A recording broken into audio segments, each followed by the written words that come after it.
The mango tree. A small girl was living in a small house. In front of the house, there was a small garden, but there was no plant in the garden.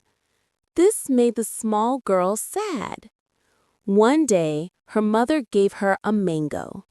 The small girl liked mangoes. She ate the mango. It was very sweet.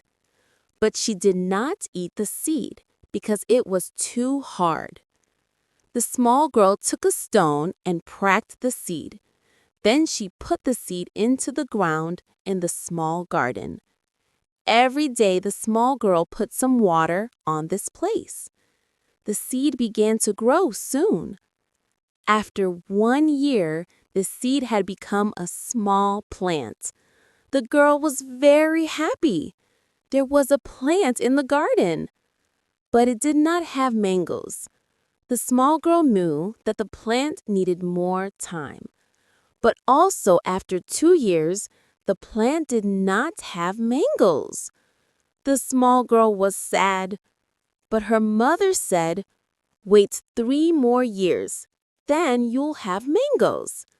The girl waited 3 more years, but the small tree still did not have any mangoes. She said, "I will not wait longer. I don't want the mangoes." The small girl became a woman.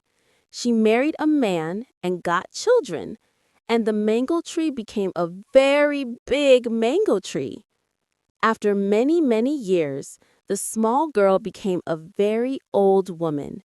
She liked to sit under the mango tree because there was shade. She said, "The tree does not have mangoes, but I can sit in the shade under the tree." The next day, she looked up at the tree and saw a mango. She picked it from the tree and was very happy. The mango was very sweet. She still liked mangoes after all the years.